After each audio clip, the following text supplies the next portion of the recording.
think I'm live. Hello, Facebook. Hello, lovely, beautiful souls. I think I'm live. Let me send myself a test comment. I can see my own comment. I'm going to give people just a moment to hop on. How are you doing wherever in the world you are? I hope that you are able to keep a calm and centered eye of the storm feeling no matter what is going on around you, outside of you, that at least within yourself, in your holy vessel, and in your sacred space, you are finding peace and respite.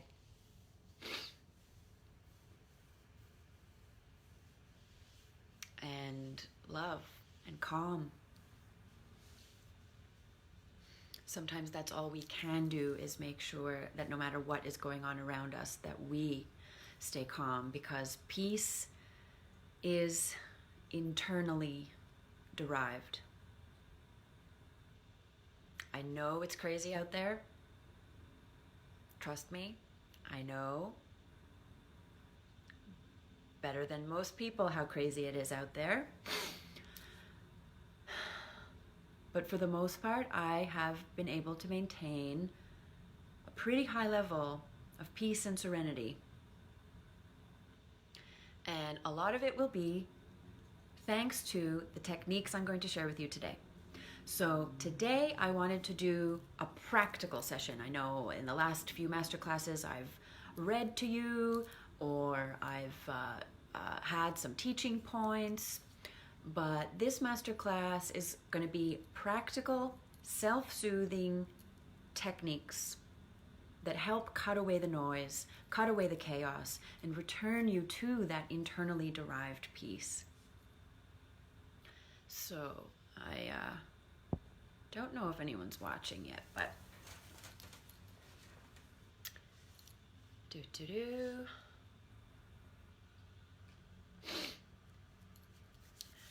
So let's see, which one do I want to start off with? Let's start off, we're gonna strip this down to the basics here.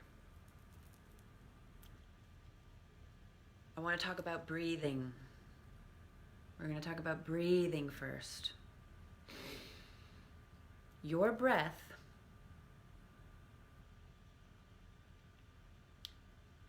is sacred. Your breath is your connection to Source. And I don't know who needs to hear this today, but we can go weeks without food, days without water, but only minutes. And I mean like 3 minutes, and most people can't even make it 3 minutes without oxygen. Breath is life. And even before 2020, even before the great pause, life was so busy and so hectic, and life was already stressful, and there was already things that we were scared of and worried about even before 2020. And guess what most people were doing? When you're panicked, when you're in a rush, when you're stressed, when you're worried, we have very shallow breaths, very shallow. Even before 2020, we weren't breathing properly. Most people. We were not breathing deeply enough. And honestly, don't get me started with this. That's all I'm going to say. So, I want to teach you how to take a proper cleansing, detoxifying breath. Because here's what I want you to know. Every exhale is a detoxification. I see someone popped on now. I don't know who it is. Let me know in the comments who it is, please. If you're not too shy. So every breath is a detoxifying breath. Every single exhale, we expel what the body doesn't need. We expel waste with every single exhale. Now, as I mentioned, most people are not breathing deep enough. So it is the lower part of your lungs down here. I know you can't see my hands, but it's the lower part of your lungs down here that that's where we want to expel that waste from. So, and the other thing we want to do to get an even deeper breath is that the oxygen itself, and it's going to look funny, but the oxygen itself needs to have an increase in velocity. So what that means is we have to put a finger under our nose when we breathe in, so that your lungs have to work harder, which is a good thing. We want them to work harder. And then we need to hold that oxygen in our bodies. You can build up to longer than 3 seconds, but we're going to breathe in by holding the nose, hold for 3 seconds, and then exhale for as long as we possibly can. Because first, we're causing our lungs to work a little bit harder. We're going to fill them with oxygen as much as we can. We're going to hold it in so that we're oxygenating our blood. We oxygenate the blood, and then we exhale. And when you exhale, like I actually even like push down, scratching down, almost like pressing an accordion. You really want to make sure you exhale the longest. So I'm going to do a test one, or a practice rehearsal one with you. I won't be able to count out loud when I'm holding my breath, but you can follow along. Okay, I'm going to do a practice one, and then we can do one together, or you can do them both with me. But first, I want you to start with a full, deep exhale. Before we even breathe in with the finger under our nose, I want you to exhale now. So,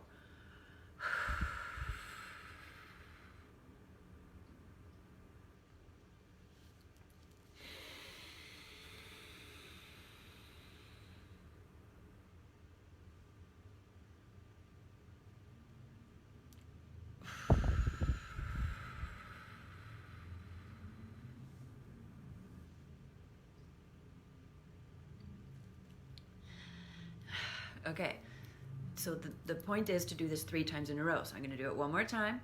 Make sure you exhale.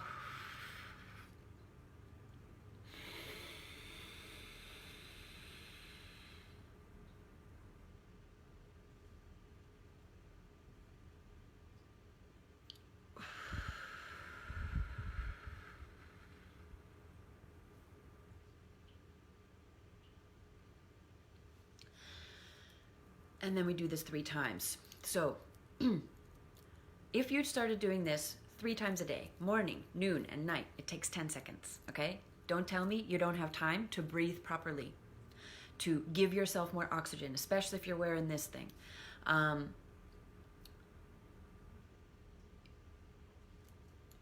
I've had the experience when I was a dancer, and I was taking an exam. And normally when you take an exam, there's 3 or 4 of you. And so when each of you take your turn to do something on the floor in the center as your solo, you have the time for those 2 or 3 when the other 3 examinees go, you have that time to rest in between and catch your breath. But I did an exam by myself, and I did not have the time to rest in between. I literally had to go in, do my little mini solo, run back out, and like take 3 deep breaths, and then go in, do the next little mini solo, run back in, and I kid you not, I was beet red. I was having severe like heat exhaustion. I was beet red. I'm dripping sweat, and I'm starting to get to the point where like I'm pushing my body to the max here, and I'm like starting to hyperventilate. I can barely catch my breath. And my teacher, she could tell I was like literally about to go into like panic mode.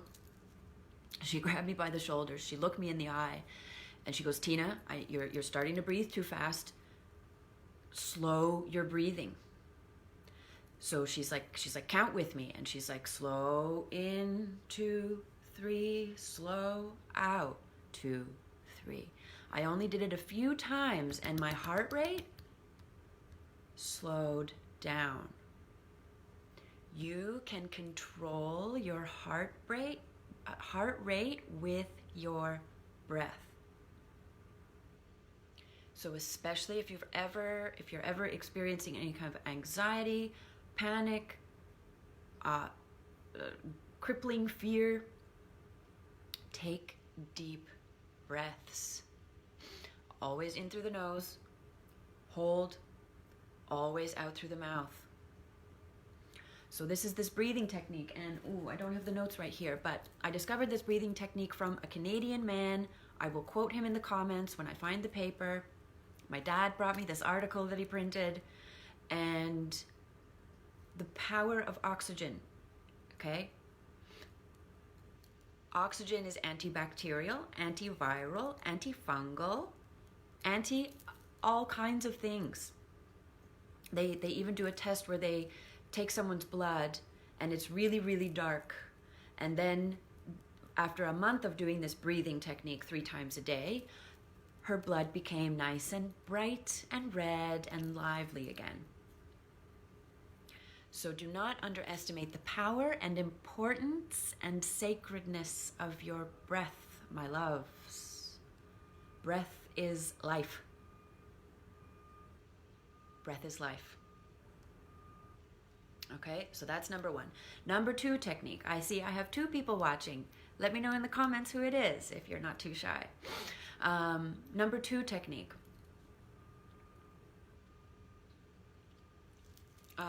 So this spot right here is called your karate chop point, the little fleshy part of your hand where you would do like a karate chop. Now this part here is also an acupressure point in your body. So if you understand the concept of acupuncture, Trish darling, hello, yay. So lovely to have you join us, I miss you. So this is your karate chop point, and this is based on the emotional freedom technique, aka EFT, aka tapping. Because just like acupuncture, where you're putting those needles on energy meridians in your body, we can also tap with our own fingers these pressure points in our body. So this karate chop point is where any EFT session starts.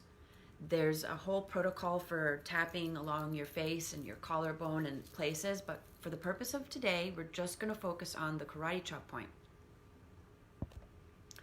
The karate chop point is the place where, if you're feeling extreme stress, again, if you're about to have a panic attack, if you're really scared, if you almost got in an accident and you're shaking, if you're angry, if you're just really not feeling good, okay? When you really want to calm yourself down, you're just going to start tapping on this karate chop point.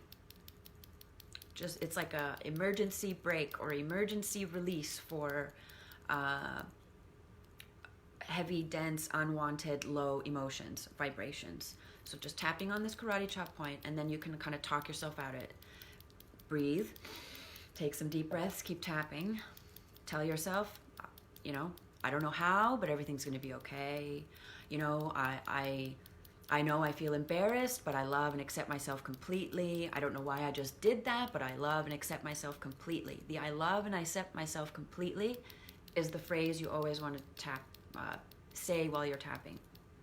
And if you can't think of the words, just tap. Okay, so the karate chop point. Number 2, self-soothing technique.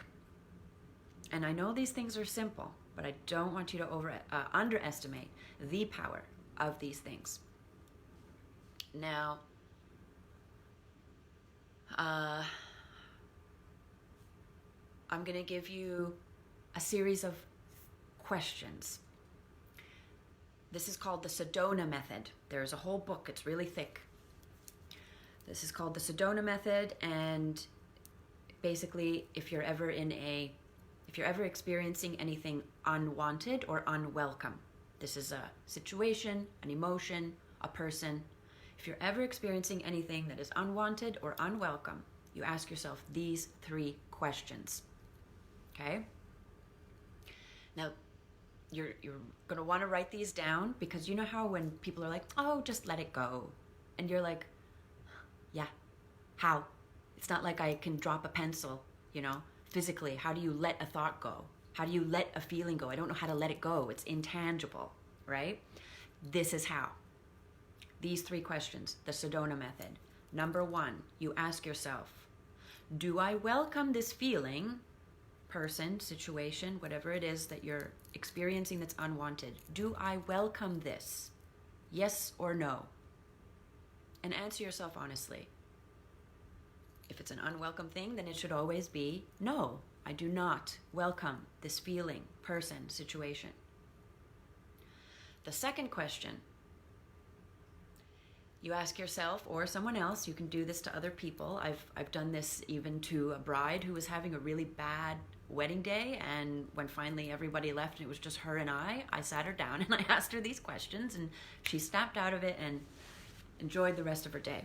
Because for those of you who don't know, I used to do bridal hair and makeup for about 15 years.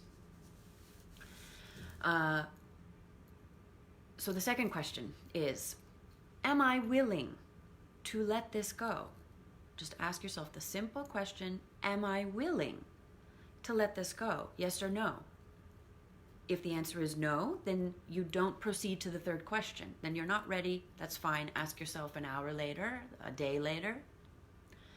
But if the answer is yes, yes, I'm willing to let this go, the third magical home run question is, if so, when?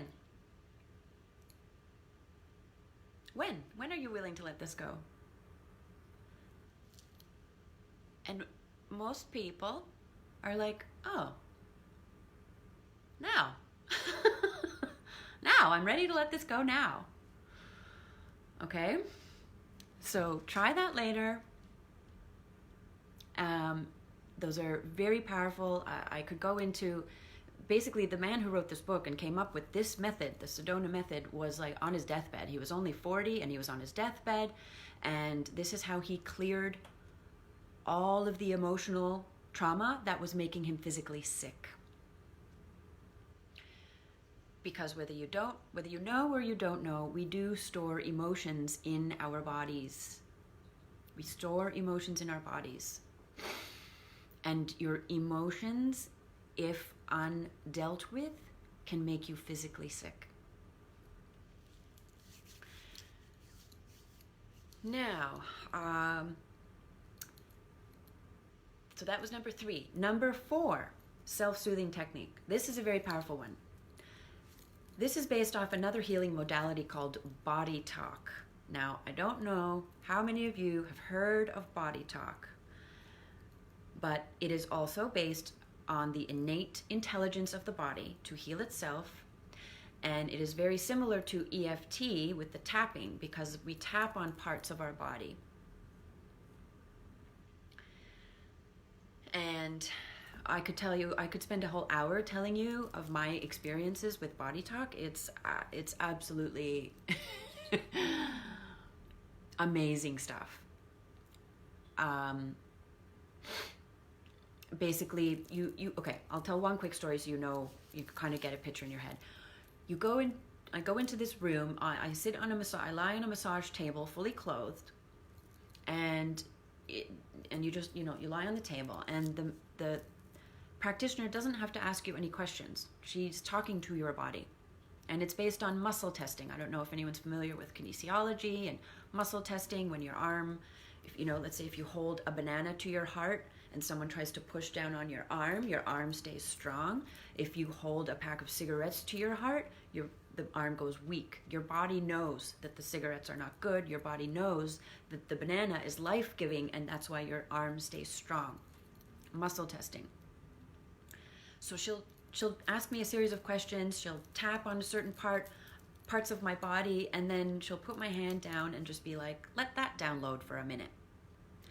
And every once in a while, she'll ask me some weird question like, did you have did you have a very scary experience with a vaccine when you were younger? And I was like, yeah, I did. I remember when I was 4 years old and the doctor pulled out a needle. It looked like it was this long. And as soon as I saw the needle, I just panicked and started screaming.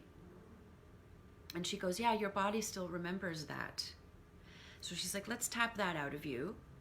And then, you know, if it's emotional, if it's something emotional, then your stomach starts gurgling and grumbling. And she's like, you know, no worries, let that download for a minute. And she'll muscle test my arm to see if I finished downloading or not. And I kid you not, when I came home that day, my left arm was itchy and it was raised as if I had just had a vaccine.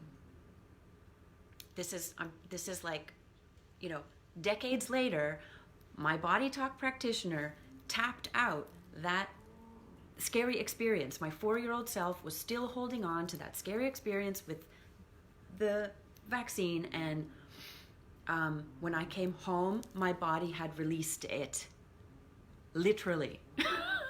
And then they also do this crazy thing where if she wants to find out if I'm like sick with something, if I have some kind of virus or not, she asks me to put a Q-tip under my tongue so that she gets a sample of my saliva, my DNA. And then she pulls up my shirt and she sticks the Q-tip in my belly button, because your belly button is where all of the nerves converge, right? That's where your umbilical cord was. Obviously, that's where it was. And your belly button is like the microscope of your body. And so once she takes this Q-tip that's been in my mouth, she puts it in my belly button, she can ask my body what viruses I have. So I went to her because every time I got a fever, my bones would hurt. My bones felt like they had been run over by a Mack truck. The bone pain was the worst part of the fever, and this was happening for years. So she does this Q-tip saliva test, puts it in my belly button, and she's like, yeah, you have Epstein-Barr virus, which is a very common virus. It's airborne. It can lay dormant, but she's like, you have Epstein-Barr virus. And she's like, let's tap that out now. You might get a fever. You might get a fever, but it'll be the last time. I did get a fever, and it was the last time that my bones hurt with a fever.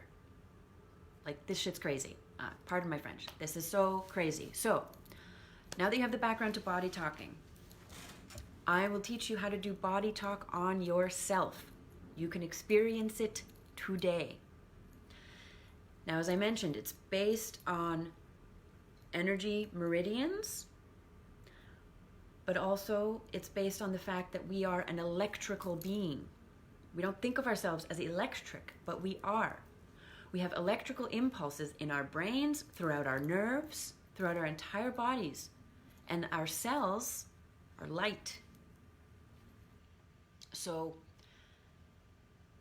the other thing, so this technique is called the cortices. C-O-R-T-I-C-E-S, the cortices. And this is based on the fact that, allergies. Our brain is not just in our head. Yes, it is there, but it's not just in our head, okay? We have a brain in our heart, and we also have a brain in our gut. So we have 3 brains. We want these 3 brains to be in touch with each other. Now, this will be a little bit cumbersome because I'm wearing this headband and I have a lot of hair, but basically, take your left hand, you're going to put it at the base of the skull. At the base of the skull. And then you're going to take your fingers again and you're just going to tap on the top of your head. We're going to activate this first brain. Make sure your fingers go on both sides of the head. Don't do this way. Fingers on both sides of the head. Tap, tap, tap. Just for a few seconds and very lightly, not hard. Keeping this arm here, you're going to go to your sternum and tap, tap, tap for a moment. And then you're going to go to your belly button and tap, tap, tap. Once you do that 3 times, you're going to move this hand exactly 1 arm above. And again, tap, tap, tap. Sternum. Belly button. Take a deep breath in between. And you're going to put your hand on top of your head again. This time, if you have to reach to the back to tap, sternum, belly button. I don't know about you, but I'm already feeling something. Deep breath. Bring the hand to the front. What we're doing is we're covering all parts of our brain with our hand. So now we come to the front and tap, tap, tap. Tap, tap, tap. We're just getting them to activate, regenerate, function, talk to each other. Okay, so you go all the way up the head, moving forward, hand length. And now, just hold the sides of your head for a moment. There's electricity in your hands. There's electricity through your entire body. Now keeping this hand here at the side. Tap, tap, tap. Tap, tap, tap. Sternum, belly button. Whew. Deep breath. Switch hands. Tap, tap, tap. Sternum, belly button. Oh, I feel good. And I don't know if this is part of it, but I just like putting my hands over my eyes for a moment. Take a deep breath.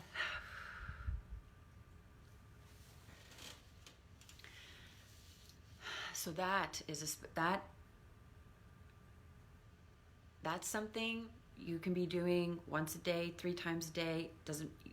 You can't do it too much. It won't hurt, but it basically just starts realigning all those brains.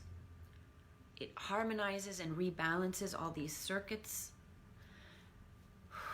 and it just calms you. It clears you. So try that. Let me know how you like these. Now, that was number 4. I will give you 2 more. Feeling generous. The absolute best way for you to massage yourself is with tennis balls. Okay? Stick a tennis ball by the wall, and you can roll up and down the wall. Or, if it's too hard, you can lie down and place them on, like if you're lying on a yoga mat or on your bed, you can put them like under different parts of your body where it's sore, and it's called trigger point therapy. So where you feel that muscle has a knot, if you put this ball on that knot and just press and hold for about 10 seconds at a time, and then maybe just move the ball over ever so slightly, press and hold, move it to the other side, press and hold, you can massage yourself. It hurts so good. But these tennis balls is how I was able to heal from 2 herniated discs with no surgery. Not just tennis balls, but these were part of my daily practice. And if you can't either afford to get to a massage therapist as often as you'd like, or ever, or you just, don't have one right now, you can massage yourself with tennis balls.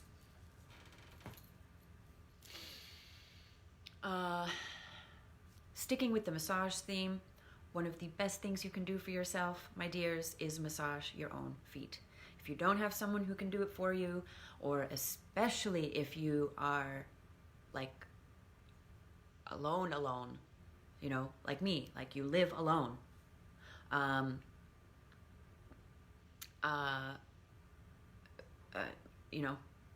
people have family that's out of town, people, in these crazy times, I feel for people who don't have an extended family. I'm lucky. I do. I have an extended chosen family. But massaging your own feet even 10 minutes every day before bed is really good for you. And if your feet are sore, do it with some peppermint oil. Now, the last technique I'm going to give you, you have to have a little bit of courage to do this. Okay, some people are going to think it's weird. I don't care. Because it feels so good.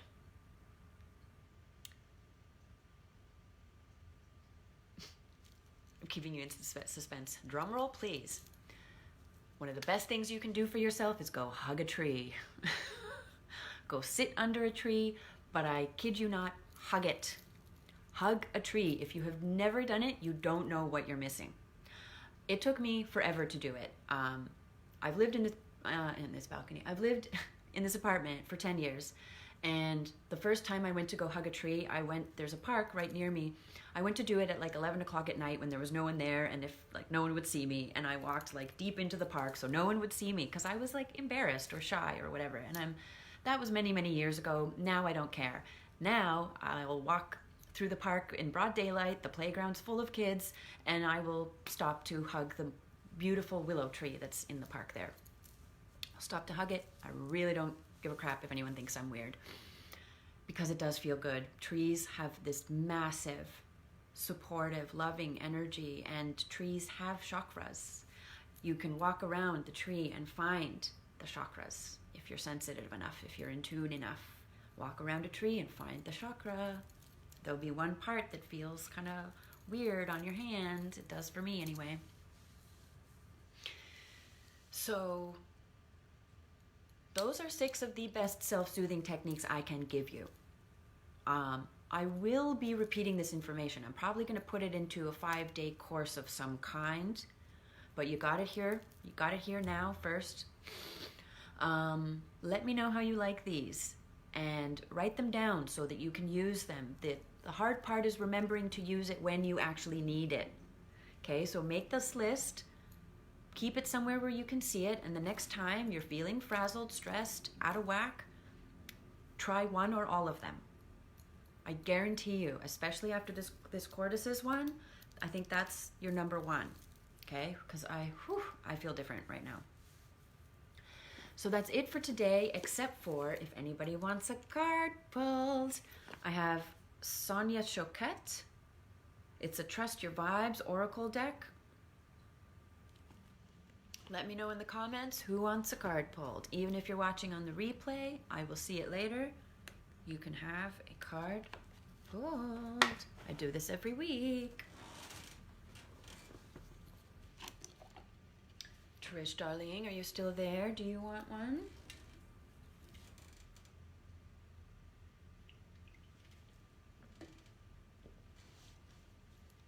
I'm not seeing anything now. Going once. Going twice. I know it can take a moment for the comments to register. I'm gonna just pull a card for everybody. I'm gonna pull a general card for everyone. Let's see what the message, the collective message is today.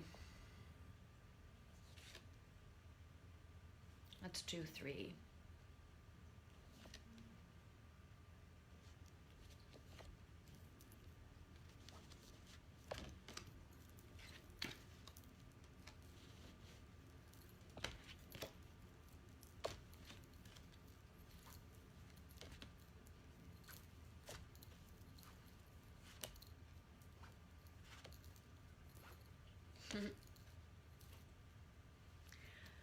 Okay, 3 cards. Okay, Marianne wants one. Perfect. I'm going to quickly just show you the cards I pulled for everybody. First is be grateful. That's definitely another self-soothing exercise you can do. Keeping a gratitude journal.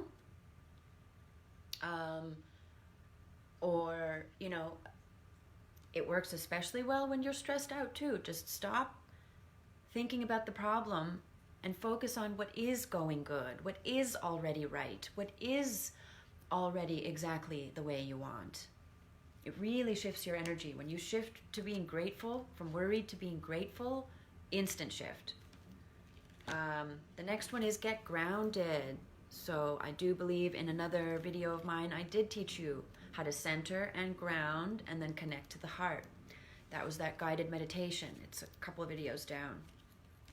And the third one, I think my favorite. The third one is play. Play. Play, my loves. Sing, dance with the fairies. Go hug a tree. Watch a funny movie. Have a picnic. You know, play. Play is soothing to the soul. Play is good for the soul. All right, Marianne, your card is coming right up. Card for Marianne. Card for Marianne. Card for Marianne. What does she need to know right now? Ooh. I love it. Ready? Name your higher self. Name your higher self. And I'm going to make this one for everybody. I've named my higher self. I've never shared that name before. I actually gave myself 3 names. I love 3 names. Even my cat has 3 names.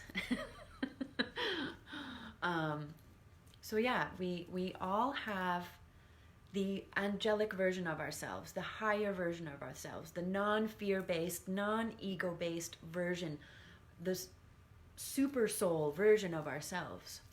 Your higher self is your true self. So if you were to give it a name, what would it be? You don't have to answer now, but just let that percolate for a moment and see what comes up. Almost like an alter ego, but not an alter ego, because an alter ego is something else that you step into, right? But just this persona. What would that name be? You can tell me later if you feel like it. Name your higher self. So that's it for today, my loves. I have to continue painting my balcony. Operation Fairy Garden Phase 2 is underway. That is my joy and my play today. Me decorating this balcony once that paint is dry is me playing big time. And appropriately, the color of my paint is called Great Joy. I thought that was more than perfect. So, have a wonderful, lovely, unexpectedly joyous Friday night. That is my wish for you, wherever in the world you are, is that you may experience some unexpected joy today. From my heart to yours. Ciao for now. Bye.